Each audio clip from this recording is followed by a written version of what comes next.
നമുക്കിന്ന് ചോളം പൊടി കൊണ്ട് ഉപ്മാവ് ഉണ്ടാക്കാം. ഒരു ബൗൾ നിറച്ച് ചോളം പൊടിച്ചത് എടുത്തിട്ടുണ്ട്. അത് നമുക്കൊരു 2 മിനിറ്റ് കുതിർത്ത് വെക്കാം. നമ്മുടെ ചോളം ഒരു 5 മിനിറ്റോളം നമ്മൾ കുതിർത്ത് വെച്ചിട്ടുണ്ട്.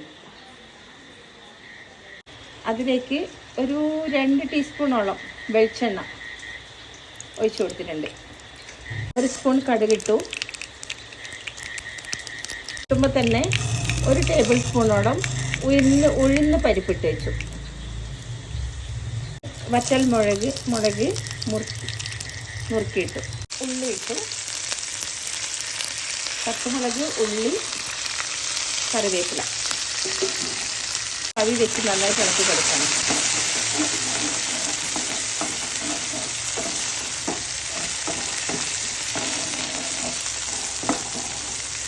ചോളത്തിൻ്റെ റവ നമ്മൾ ഉപ്പിട്ടിട്ടാണ് കുതിർത്തത്.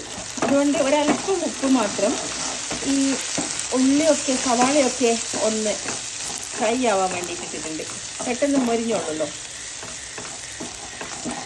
ഉള്ളി, തക്കാളി, പച്ചമുളക്, കറിവേപ്പിലൊക്കെ നന്നായിട്ട് വഴന്ന് വന്നിട്ടുണ്ട്. നമുക്ക് കുതിർത്ത് വെച്ച ചോളത്തിൻ്റെ പൊടി അത് നമ്മൾ ഇട്ട് കൊടുക്കണം.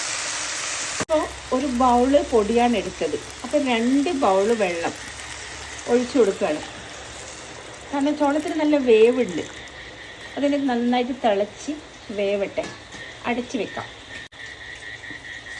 വറ്റി വരികയാണ്. നമ്മൾ എടുക്കുന്ന ഇളക്കി കൊടുത്താൽ നന്നായിരിക്കും. നല്ല പൊടി പോലെ ആയാലല്ലേ ടേസ്റ്റ് ഉണ്ടാവുക. ടേസ്റ്റിന് നമ്മൾ അല്പം ചെറിയ തേങ്ങയും കൂടി ചേർത്ത് കൊടുക്കും.